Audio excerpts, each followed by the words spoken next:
તો જય સ્વામિનારાયણ બધાને। તો આજે મારા આઈ બનાવે છે આલુ પરોઠા કેમ?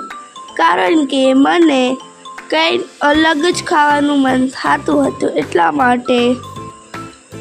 તો આઈ મારા માટે ટેસ્ટી આલુ પરોઠા બનાવ્યા।